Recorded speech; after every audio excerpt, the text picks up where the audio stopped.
नमस्कार, हरियाणा न्यूज में आपका स्वागत है। ऐलनाबाद उपचुनाव में नामांकन के दिन जैसे जैसे करीब आ रहे हैं, टिकट को लेकर टेंशन भी बढ़ती जा रही है। एक तरफ इनेलो ने ऐलनाबाद में अपने उम्मीदवार अभय सिंह चौटाला के नाम पर मोहर लगाई है, तो वहीं बीजेपी और कांग्रेस में अब भी टिकट पर माथापच्ची चल रही है। इस बीच हाल ही में बीजेपी में गए गोविंद कांडा ने भी दिल्ली पहुंचकर बीजेपी नेताओं से मुलाकात की है और टिकट के लिए अपनी दावेदारी ठोक दी है। यह रिपोर्ट आप देखिए, उसके बाद इस पूरे विषय पर बातचीत करेंगे।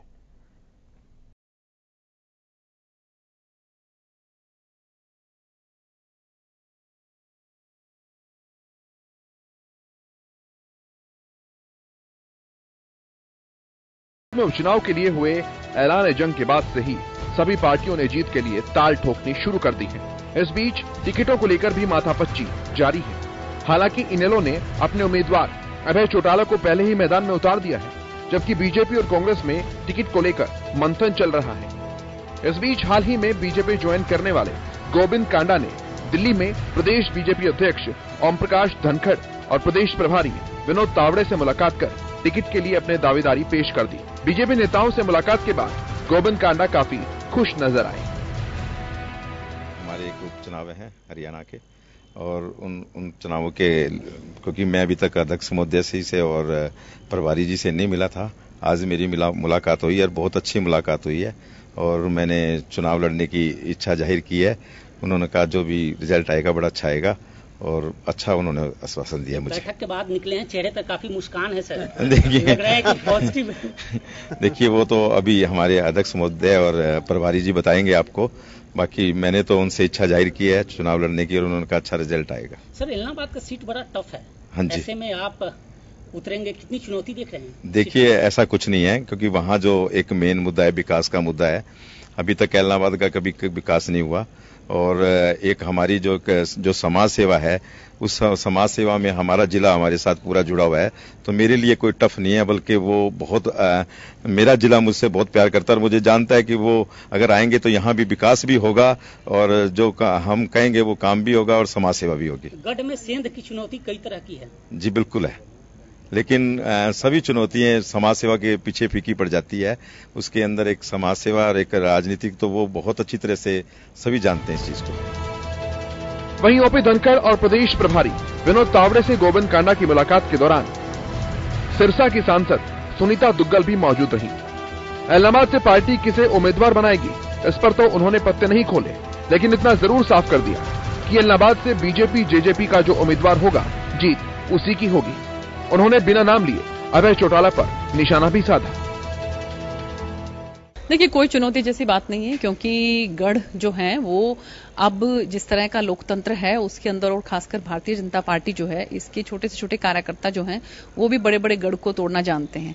तो ऐसी गढ़ जैसी कोई बात नहीं है। पिछले 70 सालों में पहली बार भारतीय जनता पार्टी का जो है वहां पर सांसद बना, लोगों ने बहुत आशीर्वाद दिया और मुझे पूरी उम्मीद है कि भाजपा और जजपा गठबंधन का जो कैंडिडेट होगा उसको जो है ऐलनाबाद सीट से विजय जो है वो दर्ज करवाएगा।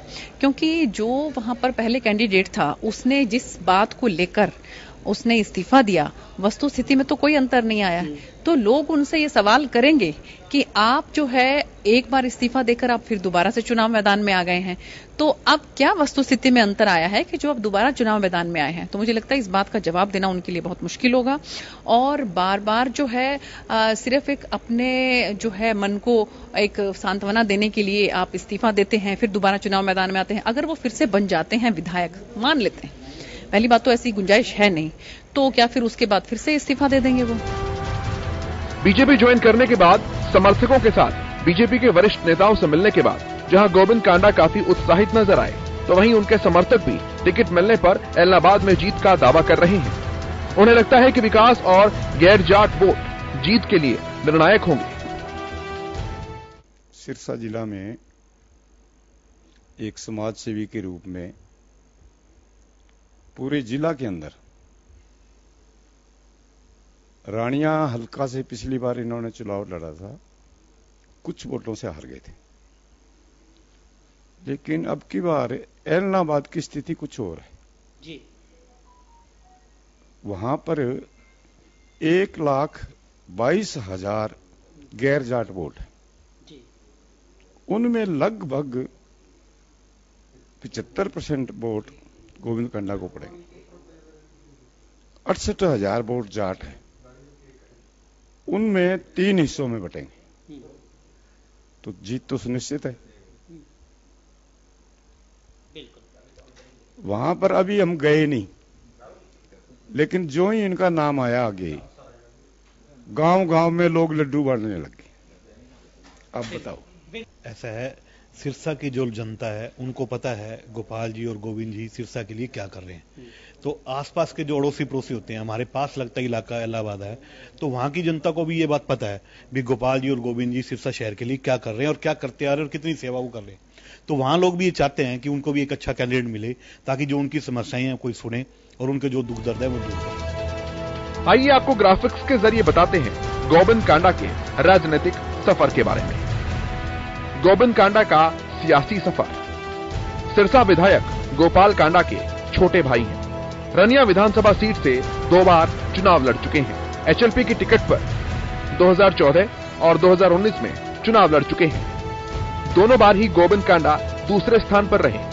2014 में 45,000 वोट पाकर दूसरे स्थान पर रहे। 2019 में 35,000 वोट हासिल कर दूसरे स्थान पर रहे। ऐलनाबाद में कमल खिलेगा या पंजा चलेगा या फिर चश्मा चमकेगा, इन सब की कुंजी जनता के पास है। लेकिन जिस तरह से नामांकन में सिर्फ 3 दिन बच गए हैं, इससे बीजेपी कांग्रेस पर जल्द उम्मीदवारों के नाम की घोषणा करने की चुनौती है। इस बीच गोविंद कांडा ने बीजेपी नेताओं से मुलाकात कर चुनाव लड़ने की इच्छा जाहिर की। फाइनल घोषणा पार्टी को करनी है, जिसका इंतजार गोविंद कांडा के साथ ही ऐलनाबाद की जनता भी कर रही है। दिल्ली से हरियाणा न्यूज के लिए सुशील की रिपोर्ट। सबसे पहली बात तो यही है कि टिकट टू ऐलनाबाद जो है वो सभी राजनीतिक पार्टियां कब तक इस बात का ऐलान करेंगी, क्योंकि 8 तारीख अंतिम तिथि है अपना नामांकन दाखिल करने की। और इन्हीं पॉलिटिकल सिनेरियो को लेकर क्या कुछ समीकरणें बन रही हैं, उसी विषय पर हम बात करते हैं। जो पैनल मेरे साथ जुड़ा है उनका परिचय मैं सबसे पहले आपसे कराऊं। मेरे पास वरिष्ठ पत्रकार अशोक चौहान जी स्टूडियो में मौजूद हैं, बहुत स्वागत आपका। प्रोफेसर वीरेंद्र सिंह चौहान जी भाजपा के प्रवक्ता हमारे साथ जुड़ रहे हैं, प्रोफेसर साहब बहुत स्वागत। ओम प्रकाश डाबला जी कांग्रेस के प्रवक्ता हमारे साथ हैं, ओम प्रकाश जी बहुत स्वागत। और सुखबीर तंवर जी इंडियन नेशनल लोकदल के प्रवक्ता हमारे साथ जुड़े हैं, आपका भी बहुत बहुत स्वागत है। डाबला जी मैं आपसे शुरुआत करना चाहूंगा।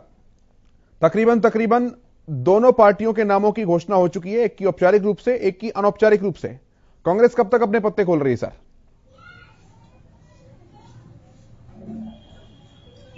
देखिए, कांग्रेस पार्टी में जो दावेदार थे और जो हमने सर्वे कराया था, उसके आधार पर हमारी पार्टी के नेताओं की मीटिंग हुई है और उसमें हमने 3 नाम फाइनल किए हैं और तीनों नामों के विचार करके हमारी आदरणीय प्रदेश अध्यक्ष कुमारी शैलजा जी को अधिकार दिया गया है कि वो किसी एक उम्मीदवार का चुनाव करके जल्द घोषणा करें। तो हमें लगता है कि जल्दी ही हमारे उम्मीदवार मैदान में होंगे और आप सबको पता लग जाएगा। ठीक है, कुछ आंतरिक राजनीति भी देखने को मिल रही है क्या? क्योंकि जिन 3 नामों का आप जिक्र कर रहे हैं उनमें से एक कैप्टन का नाम ऐसा है जिनका पलड़ा थोड़ा सा कम है। बात पवन बेनीवाल और भरत बेनीवाल की है, तो यहां पर टकराव की स्थिति भी बन रही है, क्योंकि एक नेता कह रहे हैं कि ये मेरे कैंडिडेट है, दूसरे कह रहे हैं नहीं, इन्हें इस पार्टी से इस पार्टी में मैं लेकर आया हूं तो टिकट इन्हीं को मिलेगा। कोई टकराव की बात नहीं है, तीनों नामों पर गंभीर रूप से विचार हुआ है और जो हमारी पार्टी का जीतने वाला कैंडिडेट है वो लगभग फाइनल हो चुका है और हमारी प्रदेश अध्यक्ष उस नाम को कभी भी उसकी अनाउंस कर सकती है। ठीक है सर। सुखबीर तंवर जी, जनता सर ये सवाल पूछ रही है और ये सवाल वाजिब सवाल भी है, पुराना सवाल भी है, लेकिन मुद्दा बन सकता है इस बार ऐलनाबाद के चुनाव में कि जब एक बार इस्तीफा दिया और दूसरी बार भी अगर जीत गए तो क्या फिर से इस्तीफा दे देंगे, और अगर नहीं देंगे तो फिर पहली बार क्यों इस्तीफा दिया? देखिए, ये इस्तीफा पूरे भारतवर्ष में पहले ऐसे नेता रहे, पहले ऐसे विधायक रहे जिन्होंने 3 काले कानूनों के विरोध में ऐलनाबाद की जनता से पूछ के इस्तीफा दिया था। चूंकि अब उपचुनाव हो रहा है और ये उपचुनाव विषय ये नहीं है विजय पराजय किसकी होगी, विषय ये है कि कौन पार्टी किसान के साथ है और कौन पार्टी किसान के विरोध में है। निश्चित तौर पे मैं कह सकता हूं, जिस प्रकार का क्रियाकलाप पिछले 3 दिन का ही लगा है, हम ज्यादा पीछे भी नहीं जाएंगे। अगर पिछले 3 दिन का देखा जाए, जिस प्रकार से लखीमपुर खीरी में जो किसानों को कुचल के मारा गया, वो प्रकरण आपके सामने है। उसमें जिस प्रकार से केंद्रीय राज्य मंत्री के बेटे का नाम आ रहा है, वो आपके सामने है। इसके अलावा जिस प्रकार से परसों माननीय मनोहर लाल खट्टर जी ने अपने वहां पे एक मीटिंग में जो हर जिले से 1,000 लठैत तैनात करने की बात कही, ये कहीं ना कहीं पार्टियां, जो भारतीय जनता पार्टी और जननायक जनता पार्टी है, किसान आंदोलन को दबाना चाहते हैं, कुचलना चाहते हैं गैर लोकतांत्रिक तरीके से। और अगर मैं बात करूं कांग्रेस की भी, कांग्रेस तो इस सारे फसाद की जड़ी है भाई। 2013 में कांग्रेस ही तो लाई थी इन बिलों को, इसलिए कांग्रेस। तो मतलब आपको लग रहा है तंवर साहब, कि ये पूरा एलनाबाद का जो चुनाव है वो आप किसानों के मुद्दे पर ही लड़ने जा रहे हैं और इसीलिए आपकी जीत सुनिश्चित है? निसंदेह देखिए, इस्तीफा किसानों के विषय पे था और चुनाव भी किसानों के विषय पे ही लड़ा जाएगा, ये बिल्कुल स्पष्ट है। और कोई विषय ही नहीं है। ठीक है। त्याग पत्र क्यों हुआ था? त्याग पत्र किसानों को मुद्दे हुआ था। प्रोफेसर साहब, केंद्र की सरकार की आंख खोलने के लिए हुआ था, इनकी आंख नहीं खुली। ठीक है, दोबारा किसान चुनाव लड़ेंगे। ठीक है चौहान साहब, उनका तो तय है कि वो किसानों के मुद्दे पर ही पूरा चुनाव जो है वो लड़ने जा रहे हैं। और उनका यह भी मानना है कि जिस तरह से किसानों के मन में भाजपा के प्रति विरोध देखने को मिल रहा है, वो फायदा इन लोगों को मिल जाएगा। देखिए, थोड़ा सा शब्दावली में संशोधन का आपसे भी अनुरोध करूंगा। मेरा प्रजातांत्रिक अधिकार है कि किसानों के लिए लड़ना, किसानों के मुद्दों पर लड़ना, ये लोकदल का, इनेलो का ही अधिकार है, या यही लड़ रहे हैं या लड़ेंगे, ये शब्द प्रयोग थोड़ा सा असंतुलित है। भारतीय जनता पार्टी किसानों के लिए काम करती है, किसानों के लिए कानून लेकर आई है, किसानों की बेहतरी के लिए उसने एक के बाद एक राज्य में भी और केंद्र में भी योजनाएं ला करके लगातार ये साबित किया है कि भारतीय जनता पार्टी कांग्रेस से भी बेहतर किसान हितैषी है और इंडियन नेशनल लोकदल से तो है ही। तो किसान हित में हम चुनाव लड़ रहे हैं, किसान के लिए भाजपा चुनाव लड़ रही है, किसान के पक्ष में, किसान के हित की बात करते हुए हम इस चुनाव में जाएंगे। और वास्तव में क्योंकि हरियाणा के अधिकांश किसान इन कानूनों से दुखी नहीं, परेशान नहीं, अपितु वे इनके पक्ष में हैं, इसलिए हमको भरोसा है कि हमें अन्य वर्गों के साथ साथ किसानों के एक बड़े हिस्से का, या यूं कहिए बहुसंख्यक किसानों का इस चुनाव में, इस उपचुनाव में साथ मिलने वाला है। मेरा एक प्रश्न इंडियन नेशनल लोकदल के नेतृत्व से, उनके प्रवक्ता से है कि अगर उन्होंने, उनके नेता ने एलनाबाद की जनता के दिए हुए जनादेश को ठोकर मारकर किसान आंदोलन के समर्थन में एलनाबाद की सीट छोड़ी थी, तो वो ये बता दें कि जिस दिन उन्होंने इस्तीफा दिया था उस दिन में और आज के दिन में जब वे दोबारा से वोट मांगने के लिए एलनाबाद की जनता के चरणों में जाकर बैठना चाहते हैं, अंतर क्या आया है? नहीं, वो तो कह रहे हैं ना सर, प्रोफेसर साहब, वो तो इस बात को कह रहे हैं, वो तो इस बात को खुलेआम कह रहे हैं कि किसानों का समर्थन उन्हें मिला है। मुझे तो कहने दीजिए, मैं ये कह रहा हूं कि जिस दिन उन्होंने इस्तीफा दिया था और आज दोनों स्थितियों में कोई अंतर नहीं आया। कानूनों के खिलाफ जो किसान जत्थेबंदियां हैं, उनके समर्थन में अभय सिंह जी ने विधानसभा छोड़ी थी। वे तो अभी भी सड़कों पर बैठी हैं, वे तो 24 में भी सड़कों पर बैठे रहने का संकल्प जता रही हैं, हो सकता है वे 29 में भी बैठी रहे। तो अभय सिंह जी जो कहकर के विधानसभा छोड़ी थी, अगर आप अपने वचन के पक्के हैं, आपके बारे में बड़ी ये बात सुनने को मिलती है राजनीतिक हलकों में कि अभय सिंह जी वचन के पक्के हैं अपने कार्यकर्ताओं में, इसलिए उनका सम्मान है। तो वचन के पक्के अभय सिंह चौटाला जी को किसान जत्थेबंदियों के समर्थन में जाकर के सिंधु बॉर्डर पर ही बैठना चाहिए। मैं जवाब लूंगा, मैं तंवर साहब से जवाब लेता हूं, लेकिन मैं चौहान साहब की बात पे लेता हूं। अशोक चौहान जी, किस तरह से देख रहे हैं सर पूरे पॉलिटिकल सिनेरियो को? देखिएगा साहब, एलनाबाद का चुनाव है, सभी जो पार्टियां हैं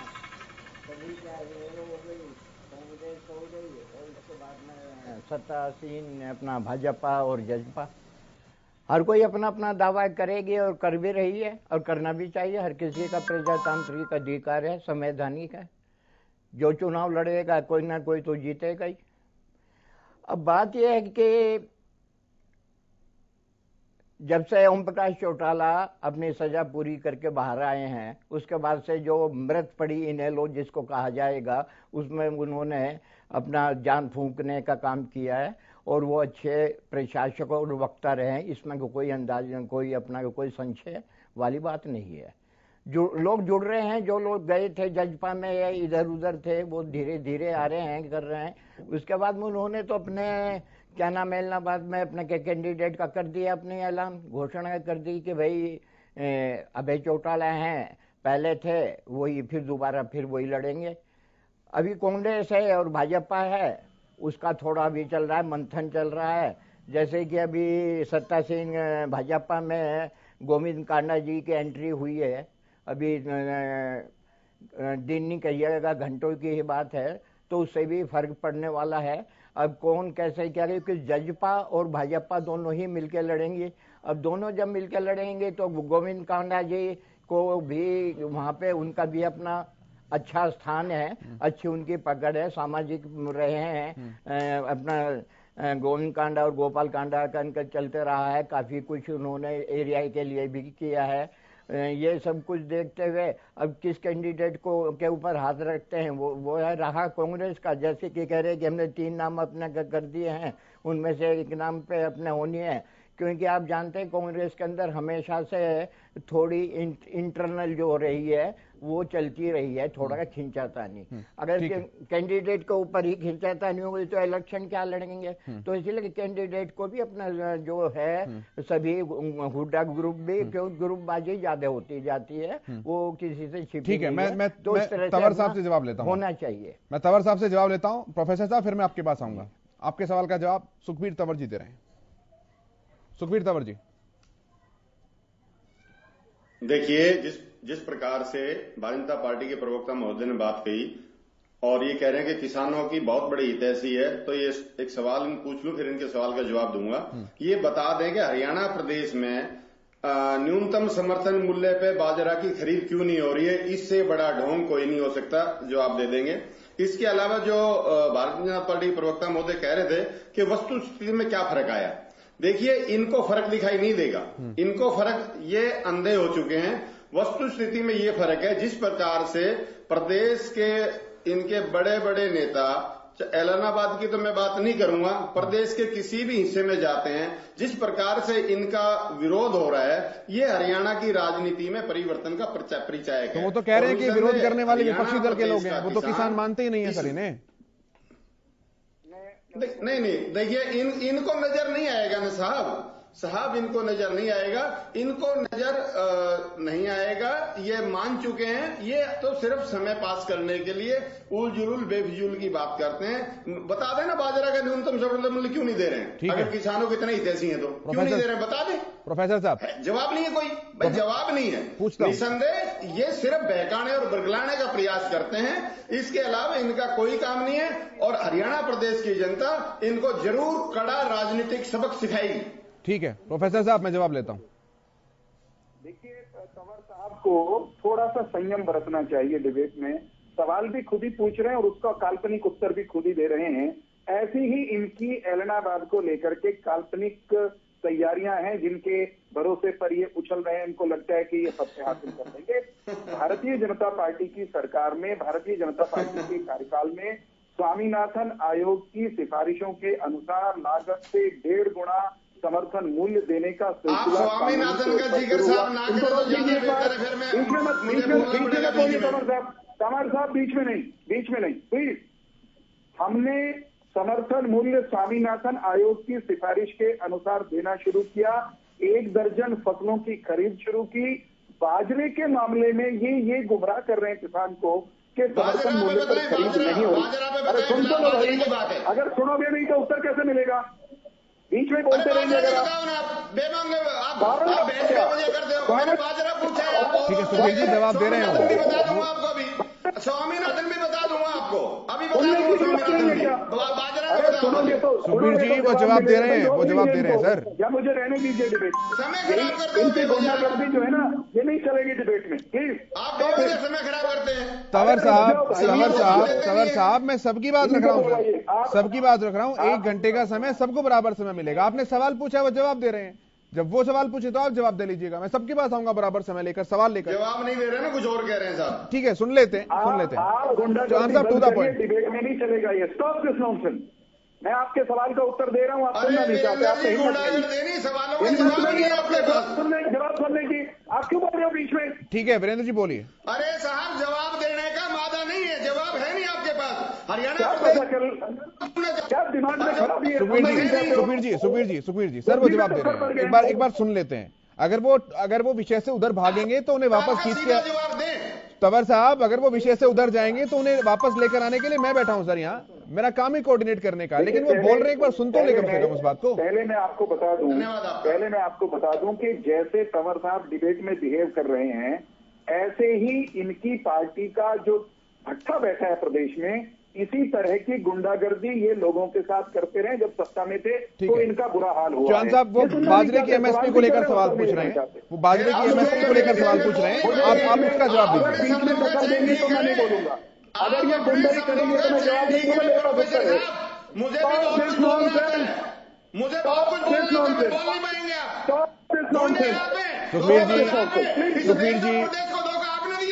सुखबीर जी क्या आप इनको बोलने का अवसर देते हैं, बेवजह की बात करते हैं? सर मेरे मेहमान है, मैं आपको भी बोलने का अवसर दूंगा, उनको भी बोलने का अवसर दूंगा।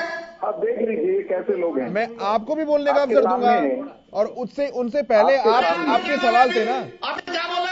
आप सुन लो, इनको रोकिए। सुखबीर जी मैं आऊंगा सर आपके पास, आप भी अपना सवाल पूछ लीजिएगा। चौहान साहब बोलिए। जवाब सुन लो। प्रोफेसर साहब बोलिए। भाई सवाल का जवाब सवाल का जवाब नहीं लो। बाजरा का एमएसपी खरीद क्यों नहीं हुई? बस गजब के गुंडे हैं ये डिबेट में इस तरह गुंडागर्दी करते हैं तो कार्यकर्ताओं के साथ और जनता के साथ इनका कैसा व्यवहार होगा आप कल्पना कर सकते हो। मैं बाजरे की खरीद को लेकर इनके झूठ का पर्दाफाश करता हूं। हरियाणा सरकार ने यह तय किया कि हम बाजरे को भावांतर भरपाई योजना के अंतर्गत लेकर आएंगे। उसका अर्थ क्या है? उसका अर्थ ये है कि समर्थन मूल्य से नीचे जितना बाजरा बिकेगा उसका अंतर वो सरकार किसान के खाते में डाल देगी। बताइए, खरीद में और भावांतर भरपाई करके आपको उतना ही पैसा दे देने में कोई फर्क है क्या? किसान के खाते में उतने ही पैसे आए कि नहीं? इतनी सामान्य सी बात या तो इनको समझ में आती नहीं या ये केवल और केवल किसानों को गुमराह करना चाहते हैं। मैं एक बात कहना चाहता हूं कि ये चुनाव हम किस आधार पर जीतने की तरफ बढ़ रहे हैं। वो इसलिए हम जीतेंगे साहब कि एक हम पिछली बार अलग अलग लड़े थे, भाजपा और भारतीय जनता पार्टी। इस बार ये चुनाव इनको रोक लीजिए, इनकी बारी में मैं बोला नहीं था, इनको रोक दो। तंवर साहब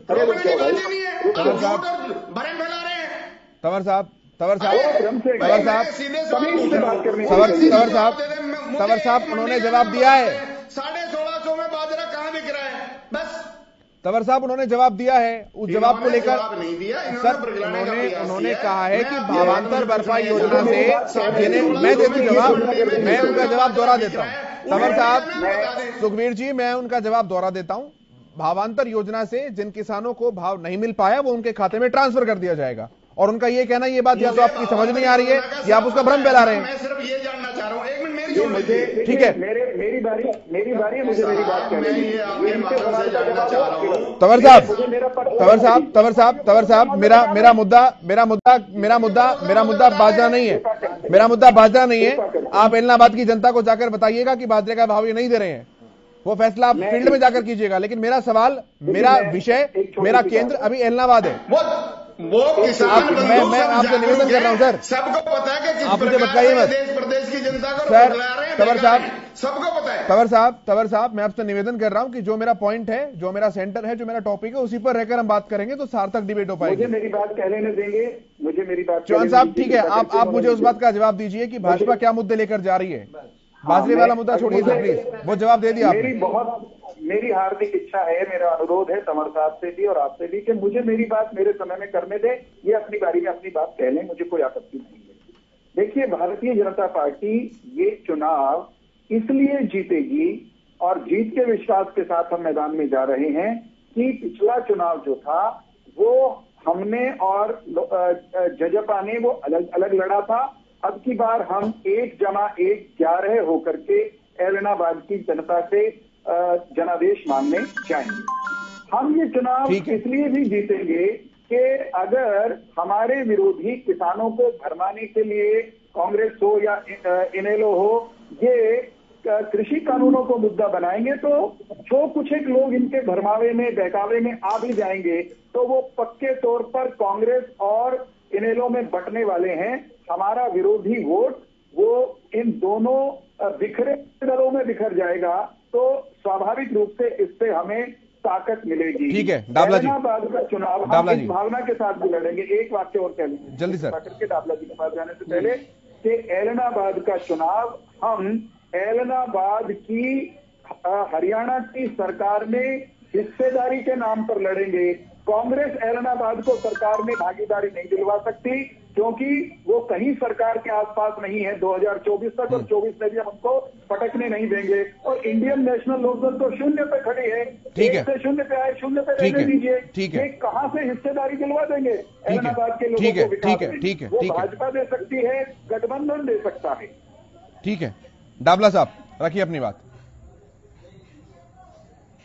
जी देखिए, पहले तो मैं बताना चाहता हूं कि ये इस चुनाव में जिस अभय चौटाला की वजह से लोगों को दोबारा चुनाव में जाना पड़ रहा है, पहले तो उनको इस्तीफा जिस मुद्दे को लेकर के दिया था वो मुद्दे को लेकर के इस्तीफा नहीं देना चाहिए था, उनको विधानसभा में ही अपनी आवाजें उठानी चाहिए थी। और जिस मुद्दे के लेकर इन्होंने इस्तीफा दिया था, आज किसान रोडों पर है, क्या किसानों का मुद्दा हल हो गया? इसलिए जो कहते थे कि जब तक किसानों का मुद्दा हल नहीं होगा हम चुनाव नहीं लड़ेंगे, तो ये एक तो इनका जो बात आई है चुनाव लड़ने की अभय चौटाला की दोबारी, इनको दोबारी चुनाव नहीं लड़ना चाहिए था। डाबला साहब वो कह रहे हैं कि हमने कम से कम इस्तीफा तो दिया, इस्तीफा देना, वो कह रहे हैं हमने कम से कम इस्तीफा तो दिया, आप इस्तीफा देने से क्या होगा? दोबारी चुनाव में क्यों आ रहे हैं? और रही बात आगे चुनाव की, चुनाव में भारतीय जनता पार्टी के पास तो अपना कोई उम्मीदवार ही नहीं है और जेजेपी ने तो पहले ही चुनाव लड़ने से मना कर दिया। और जो भारतीय जनता पार्टी का पिछली बार उम्मीदवार था वो कांग्रेस पार्टी में आ गया है और बीजेपी अपने उम्मीदवार पे कई दाव नहीं लगा रही। उन्होंने अभी गोपाल कांडा जी के भाई गोविंद कांडा है उनको भारतीय जनता पार्टी में मिलाया, तो भारतीय जनता पार्टी तो वहां बिल्कुल बुरी तरीके से हारेगी और जो मुकाबला होगा वो इनलो और कांग्रेस में होगा और निश्चित रूप से कांग्रेस पार्टी का उम्मीदवार तो सर डाबला साहब अगर ऐसा है तो भाजपा को हराने वाले को आप कांग्रेस में ले आए। अब जी अगर ऐसा है आपकी बात को ही माने तो भाजपा को हराने वाले को ही आप कांग्रेस में ले आए। देखिए हम तो चुनाव से बहुत पहले भारतीय जनता पार्टी के जो उम्मीदवार थे वो हमारी पार्टी में आए हैं, अगर उनको टिकट मिलती है तो भी ताकत तो बनी है। तो आज कांग्रेस पार्टी के पास ताकत है और मुद्दे बहुत से हैं भारतीय जनता पार्टी के राज में, जो बेरोजगारी बढ़ी है, महंगाई बढ़ी है और किसानों के साथ अत्याचार हो रहे हैं, इन सब मुद्दों को लेकर के और आज एक ही लोग बांटते कांग्रेस की तरफ आस लगाए हुए देख रहे हैं कि कांग्रेस पार्टी है किसी पार्टी है जो सिर्फ जो हमारी बातों को हर तरीके। अच्छा डाबला साहब आपके क्या मुद्दे रहने वाले हैं चुनाव में? आप किन मुद्दों पर लड़ेंगे चुनाव? ये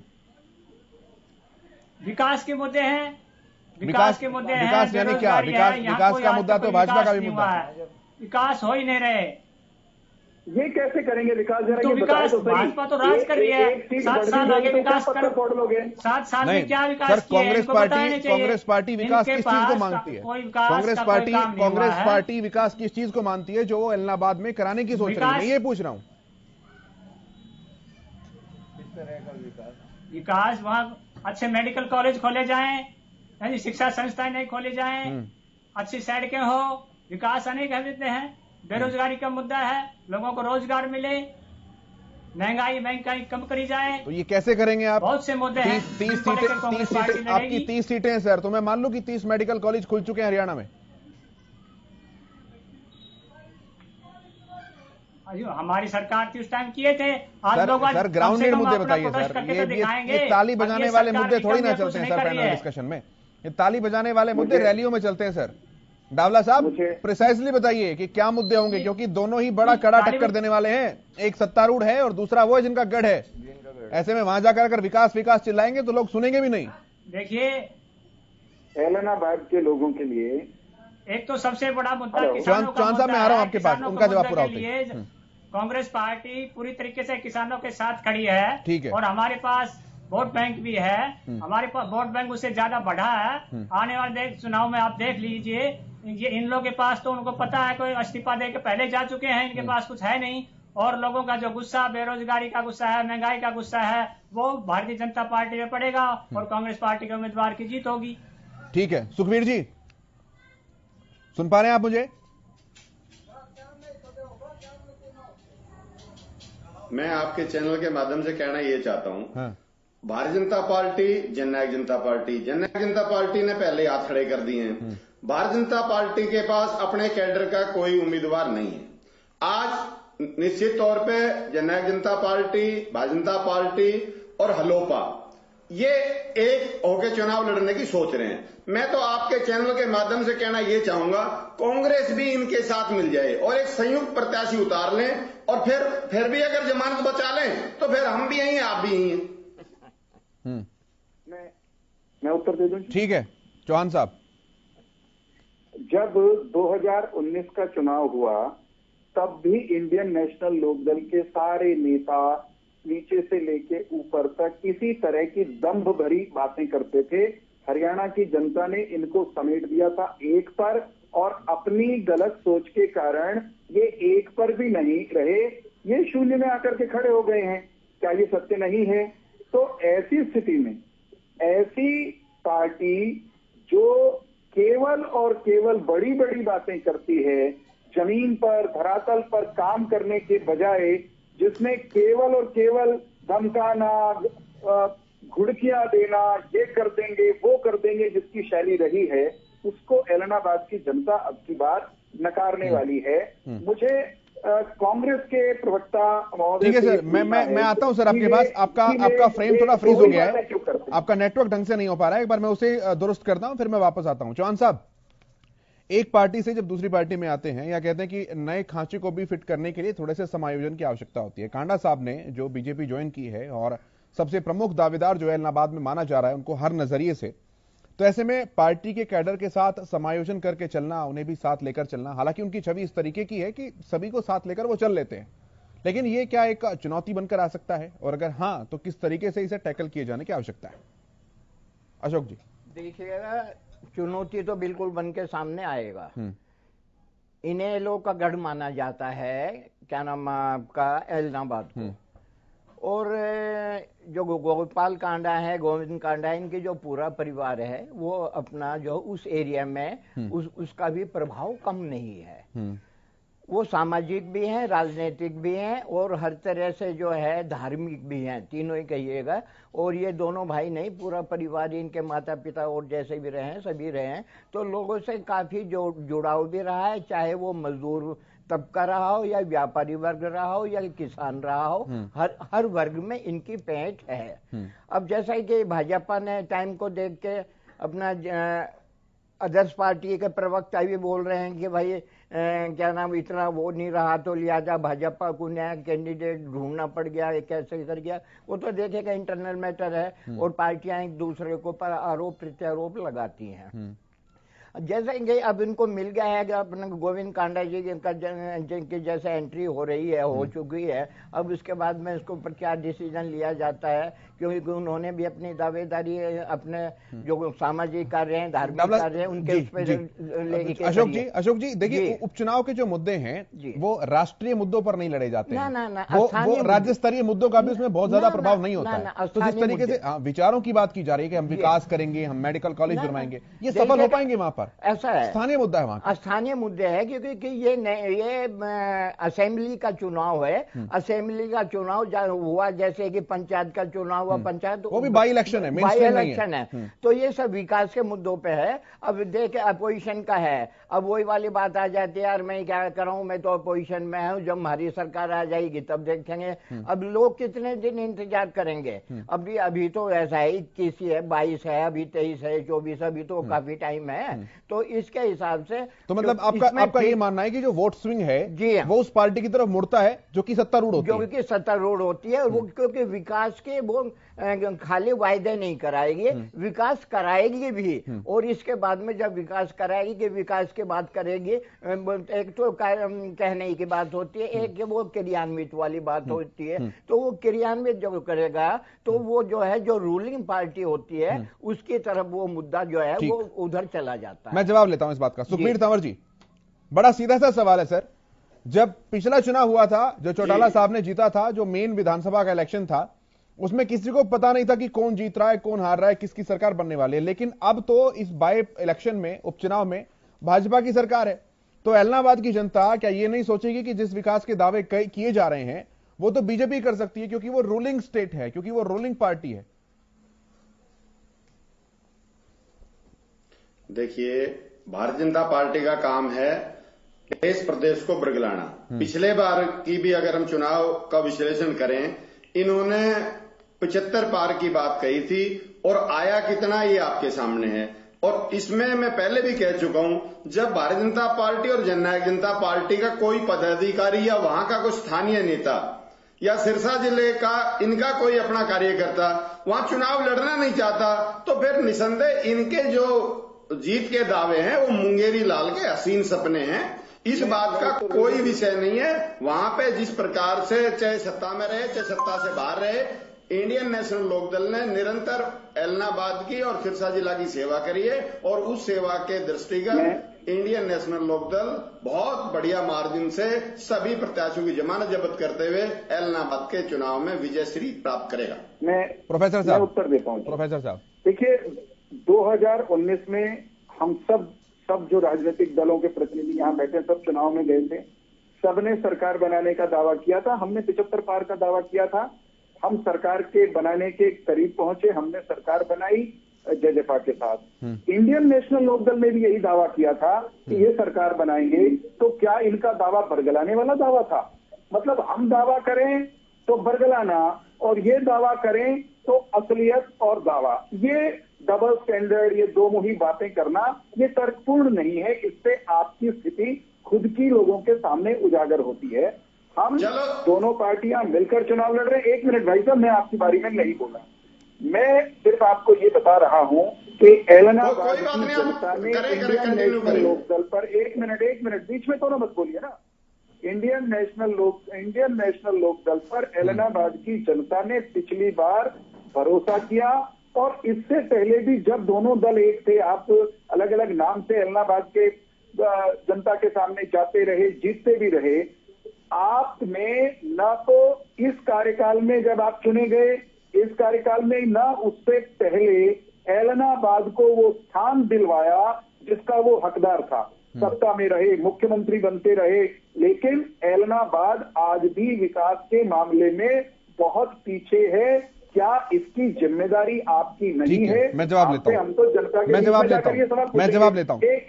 सर ये बड़ा पॉइंट है और ये वैलिड पॉइंट है जिस पर हमें बहस करनी भी चाहिए, क्योंकि मुझे कांग्रेस मुझे एक बात बोलिए सर, जल्दी से प्लीज, जल्दी से। कांग्रेस के प्रवक्ता कहते हैं कि वो मेडिकल कॉलेज बनाएंगे। कांग्रेस के प्रवक्ता साहब, आप भी वहां के प्रतिनिधि रहे हैं, आपकी पार्टी भी, आपने कितने मेडिकल कॉलेज अब तक बना दिए? सत्ता में रहकर ना कांग्रेस ने ना लोकदल ने एलनाबाद का भला किया। अब इस चुनाव के बाद तो ये सत्ता में आने वाले भी नहीं। ठीक है। सरकार भारतीय जनता पार्टी और जजपा की है। ऐलनाबाद को अगर विकास की पटरी पर ऐलनाबाद की गाड़ी को तेजी से दौड़ना है तो ऐलनाबाद के विवेकशील। ठीक है, मैं तंवर साहब से पूछता हूं ये सवाल। मैं आपका सवाल पूछता हूं पक्के तौर पर। मैं आपका सवाल तंवर साहब से ही लूंगा और मैं डावला साहब से भी उसका रिएक्शन लूंगा। तंवर साहब, पहले मैं आपके पास आता हूं। उनका यह मानना है कि अगर आप विकास के दावे कर रहे हैं तो जो विकास आप इस बार लेने का वादा कर रहे हैं, पिछले 21 सालों से विकास क्यों नहीं आया? आप ही की सरकार, आप ही की पार्टी थी, आप ही के विधायक थे। देखिए, अब तक थे, कल तक थे। देखिए, विकास एक निरंतर प्रक्रिया है और इस निरंतर प्रक्रिया के तहत जब इंडियन नेशनल लोकदल शासन काल में रहा, उस वक्त न के सिर्फ ऐलनाबाद में अपितु समस्त हरियाणा प्रदेश में एक समान विकास कराया गया। इसके अनेक प्रमाण है, लेकिन मैं वो बात बता के समय व्यर्थ नहीं करूंगा। नहीं सर, वही बात बताकर तो समय का यूज होगा, वही बात बताकर समय का इस्तेमाल होगा। सर, ऐलनाबाद का मुद्दा है, ऐलनाबाद की विकास करवाइए ना। क्षेत्र विशेष की विषय नहीं है, क्षेत्र ऐलनाबाद का विषय नहीं है, विषय पूरे हरियाणा के विकास का है। पूरे हरियाणा का जो औद्योगिक विकास सुखबीर जी, उपचुनाव ऐलनाबाद का है। सुखबीर जी, उपचुनाव ऐलनाबाद का है। ना, सुखबीर जी ना, ऐसे नहीं, ये चुनावी मंच नहीं है आपका, ये चुनावी मंच नहीं है। मैं ऐलनाबाद का उपचुनाव है, मैं ऐलनाबाद के ही मुद्दे उठाऊंगा। मैं इस बात का सवाल का जवाब आपसे चाहूंगा सर, कि जिस विकास को लेकर आने की बात आप कर रहे हैं, 21 सालों से क्यों नहीं आया विकास? हमने सारे हरियाणा प्रदेश की बात करनी है। हम समान विकास। सर, जब दोबारा इलेक्शंस आएंगे, जब आम विधानसभा चुनाव होंगे, आप कर लीजिएगा बात। विचारधारा पे काम करेंगे। ऐलनाबाद को भी ऐलनाबाद का हिस्सा अनेक विषयों पे मिला। तंवर साहब, ये ताली बजाने वाले के लिए बात अच्छी हो सकती है सर, ये बात ताली बजाने के लिए अच्छी है, लेकिन आप एक सीट जीतकर भी प्रदेश के लिए कुछ नहीं कर सकते। एक छोटा सा सवाल। कुत्ताबड़ नाम का एक गांव है ऐलनाबाद का, 6 किलोमीटर चल के पुल न होने के कारण आज भी कुत्ताबड़ के लोगों को घग्गर पार करनी पड़ती है। दोनों पार्टियां सत्ता में रही हैं, दोनों के दमदार लोग सत्ता में हिस्सेदार रहे हैं। कुत्ताबड़ के लोग पूछ रहे हैं वो पुल कहाँ है? ये ख्याली पुलाव पकाने वाले लोग हैं। विधानसभा में बोलने का भी इनको हक रहा है, जनप्रतिनिधि इनके चुनकर जाते रहे हैं और दस्तखत करके पुल बनाने, कॉलेज बनाने, मेडिकल कॉलेज बनाने की ताकत भी इन लोगों के पास रही है। दोनों दलों ने नहीं किया। ऐलनाबाद को वास्तविक हिस्सेदारी इस बार डावला साहब जवाब दीजिए, के बाद इस सरकार में मिलेगी। डावला साहब जवाब दीजिए, सवाल उन पर भी है, सवाल आप पर भी है। देखिए जी, चौहान साहब जो कह रहे हैं कि जो और तंवर साहब मैं आऊंगा, डावला साहब के बाद आऊंगा आपके पास। देखिए 7 साल से इनका राज है। आता हूँ डावला साहब बोलिए। 7 साल से उस ओवरब्रिज को क्यों नहीं बनाया? अब की बार जनता इनको सबक सिखाने का काम करेगी कि कांग्रेस पार्टी सत्ता में भला ही ना आए, लेकिन जो अगला हरियाणा का भविष्य है वो देश हरियाणा की जनता कांग्रेस पार्टी में देख रही है और वो चाहती है कि भारतीय जनता पार्टी को कब सबक सिखाना जाए। और इसलिए ऐलनाबाद के जो उपचुनाव है, इसमें भारतीय जनता पार्टी को सबक सिखाने का काम करेगी, क्योंकि इनके जो मुख्यमंत्री है वो आप देख लीजिए किस तरह भड़काऊ बयान देकर के लोगों को भड़काने का काम करते हैं। जनता समझ चुकी है, सिर्फ ये जात पात पर भाईचारे को बिगाड़ करके और सत्ता में आना चाहते हैं। इन्होंने विकास के 5-7 साल के अंदर अगर कोई ऐलनाबाद में कोई विकास कार्य किया हो तो ये बताएं। और बात कर रहे हैं कि कांग्रेस पार्टी ने क्या किया। कांग्रेस पार्टी ने तो चौधरी देवीलाल यूनिवर्सिटी बनाई सिरसा के अंदर, अनेक ऐसे जिले हैं जिनमें काम किया है। और कांग्रेस पार्टी आगे भी सत्ता में जब भी आएगी तो ऐलनाबाद का और ज्यादा विकास होगा। इसलिए वहाँ की जनता बेसब्री से चुनाव की बाट देख रही है और भारतीय जनता पार्टी को सत्ता से बेदखल करने के लिए कांग्रेस को जिताने का काम करेगी। और कांग्रेस पार्टी के पास ठीक है, मैं पहले जवाब लेता हूं। प्रोफेसर साहब, मैं आपकी बात का जवाब लूंगा पहले सुखबीर जी से, फिर मैं आपके पास आऊंगा। सुखबीर जी, देखिए भारतीय जनता पार्टी के प्रवक्ता महोदय ने अपनी कमी को स्वयं ही उजागर कर दिया। निसंदेह विगत के 10 साल कांग्रेस का शासनकाल था। कांग्रेस ने क्या किया सब जानते हैं। इसके अलावा भारतीय जनता पार्टी का 7 साल शासनकाल है। अगर जिस उदाहरण को ये बता रहे हैं, आखिर 7 साल में ये नहीं क्यों करवा पाए? और वैसे बता दूं भाई, सांसद तो 2 साल से 2.5 साल से इन्हीं की है, ये करवा देते उस काम को। इससे ज्यादा गलत उदाहरण कोई नहीं हो सकता। जब इनको एक दिक्कत का पता है तो आखिर इन्होंने क्या उसको ठीक करने के लिए, उस काम को करने के लिए इन्होंने क्या प्रयास किए? अपने प्रयास बताएं। एलनाबाद की जनता जानना चाहती है कि इनके क्या प्रयास रहे इस 7 साल के शासनकाल में। 2 साल से ज्यादा तो इनकी सांसद भी है सिरसा लोकसभा से, उनके प्रयास बता दें। ठीक है प्रोफेसर साहब। भारतीय जनता पार्टी ने एलनाबाद समेत प्रदेश के सब हिस्सों में, सब विधानसभाओं में, चाहे हमारा वहां विधायक है चाहे नहीं है, हमने विकास के मामले में समानता के भाव से काम करके दिखाया है। एलनाबाद के नहीं चौहान साहब, इनका ये सवाल है कि जिस गांव का जिक्र आप कर रहे हैं, जिस गांव का जिक्र आप कर रहे हैं, वहां पर विकास का काम आप भी करवा सकते हैं। उनका सवाल केवल इतना सा है। मैं जवाब दे रहा हूं। वहां के लोगों की आवाज विधानसभा में उठाने की जिम्मेदारी, उसकी कायदे से पैरवी करने का आधिकारिक जो जनादेश था वो इंडियन नेशनल लोकदल के पास हाल ही तक था। और ये जब इनके मुख्यमंत्री रहे तब तक भी था, तब अनेक बार रहा। तो जिन लोगों का ये परफॉर्मेंस रहा हो वो हमसे सवाल करते हुए अच्छे नहीं लगते। रही बात हमारे समय सर, मुख्यमंत्री अगर इनका था तो साथी तो आप भी थे ना। बहुत सारे सुनिए तो सही, सुन लीजिए, सुन तो लीजिए भाई। मैंने कब कहा कि हम साथ नहीं थे? हम तो सर 50% तो अपनी भी जिम्मेदारी लीजिए फिर। एक मिनट प्रभु, सुन लीजिए ना, मेरी बात तो सुनिए। सुन रहे हैं सर, बोलिए। एलनाबाद की बात कहने का विधानसभा में, सरकार में पैरवी करने का जिम्मा किसके पास रहा है आज तक? यही तो सवाल है ना। बोले वकील तो इनके वहां के जनता के चुने हुए प्रतिनिधि होते हैं ना। वे सरकार में कायदे से जाकर अपनी बात रखे, इसका मतलब रखी नहीं गई, पैरवी ठीक से की नहीं गई। एलनाबाद की जनता भारतीय जनता पार्टी के गठबंधन के प्रत्याशी को चुनकर भेजे, वहां की सभी समस्याओं का निदान करने की जिम्मेदारी 100% हमारी होगी। हम उनका निदान करके दिखाएंगे। कांग्रेस के बारे में मुझे ये कहना है कि इनको तो इनके वोट ही हरा देंगे। सर ये तो दो वाक्य विरोधाभासी हो गए ना। प्रोफेसर साहब, ये तो 2 बातें विरोधाभासी हो गई। एक तरफ नहीं, एक सुनिए मेरा सवाल सर, मेरा सवाल सुन लीजिए। वादे किए थे, अब मेरा सवाल सुन लीजिए। चुनाव में जो वादे किए, ठीक है डावला साहब, ठीक है। प्रोफेसर साहब, आपने पहली बात में ये कही कि हम समूचे प्रदेश के विकास की बात करते हैं, और दूसरी बात में आप कह रहे हैं कि वहां की जनता में चुनकर भेजे तो हम विकास करेंगे। ऐसा नहीं। तो आप लोगों की जितनी केवल सीटें हैं, जितनी विधानसभा में भाजपा जीती है, केवल विकास वहीं तक होगा, इसका मतलब? मेरे शब्दों को तोड़िए मरोड़िए मत, मेरी आपसे विनम्र प्रार्थना। मैंने ये कहा कि सरकार ने समान रूप से एलनाबाद समेत सभी विधानसभा क्षेत्रों को, चाहे वहां हमारा विधायक है या नहीं, विकास के लिए धनराशि उपलब्ध कराई, परियोजनाएं दी। परंतु किस क्षेत्र में किस चीज को प्राथमिकता दी जानी है ये तय, यानी कि आपका ये कहना है कि आपने पैसा दिया लेकिन इन्होंने लगाया नहीं।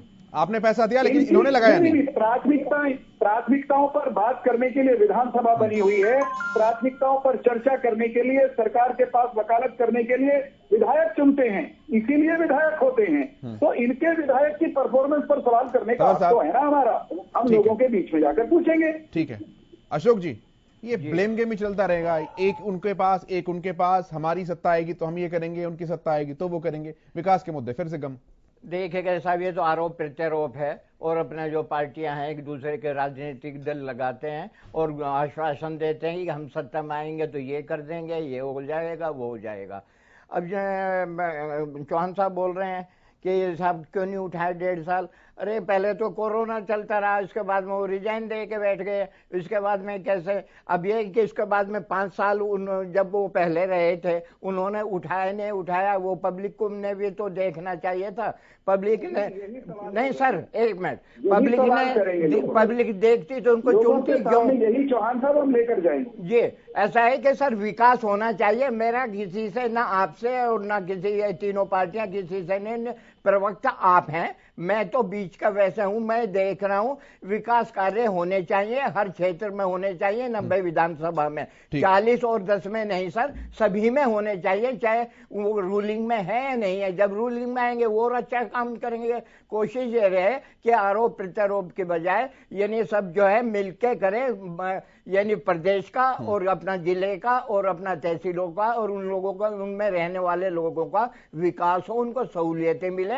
जो भी कोई जीत के आता है, जीत हार तो लगे, और ऐसा है कि लोगों को विकास चाहिए और विकास होना चाहिए। मैं फाइनल कमेंट लेता हूं सबसे, मैं फाइनल कमेंट लेता हूं। तंवर साहब, शुरुआत में आपसे कर रहा हूं।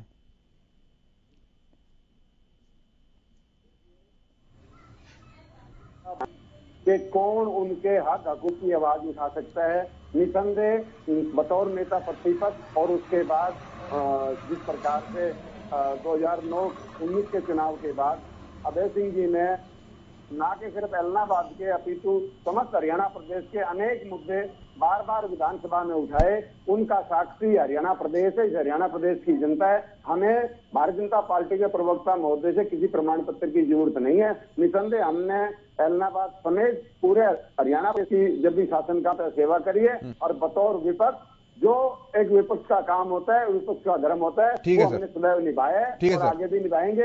ये झूठ बोलते रहे, बरगलाते रहे, प्रयास करते रहे, आने वाले वक्त में एलनाबाद की जनता इनको ठीक है sir. Dabla sir, final comment. देखिए, एलनाबाद की जनता भारतीय जनता पार्टी के कुशासन से छुटकारा पाना चाहती है, और कांग्रेस पार्टी ऐसी पार्टी है जो प्रदेश में सबसे दूसरे नंबर की बड़ी पार्टी है। तो कांग्रेस पार्टी के उम्मीदवार को ही यहाँ की जनता चुनाव जिताना चाहेगी, ताकि इस भारतीय जनता पार्टी के कुशासन से उनको मुक्ति मिल सके। ठीक है, प्रोफेसर साहब। देखिए, एलनाबाद की जनता के सामने सारे विकल्प खुले हुए हैं, और एलनाबाद की जनता के सामने जो सबसे अच्छा विकल्प है वह होगा सरकार में सीधी हिस्सेदारी का विकल्प। एलनाबाद की जनता से हम हाथ जोड़कर यह अनुरोध करेंगे कि वे हरियाणा की इस सरकार में अपनी प्रत्यक्ष मजबूत प्रभावी हिस्सेदारी के लिए भारतीय जनता पार्टी और जजपा के प्रत्याशी को मत दे करके अपनी मजबूत उपस्थिति हरियाणा विधानसभा में दर्ज कराएं। हरियाणा विधानसभा में असरदार उपस्थिति रहेगी, कमल के निशान पर उपस्थिति रहेगी, तो एलनाबाद में विकास का कमाल होगा साहब। एलनाबाद और मजबूत होगा। एलनाबाद ए से शुरू होता है। एलनाबाद को 1 नंबर का विधायक, हम लोग नया जो विधायक एलनाबाद का कमल के निशान पर वहां के लोग चुनकर भेजेंगे, उसकी अगुवाई में करेंगे। हमारी प्रतिबद्धता यही रहेगी जनता। ठीक है सर, बहुत धन्यवाद आप सभी का इस महत्वपूर्ण चर्चा में शामिल होने के लिए, अपना कीमती समय देने के लिए बहुत धन्यवाद। मेरे साथ इस कार्यक्रम में इतना ही, लेकिन खबरों का सफर लगातार जारी है।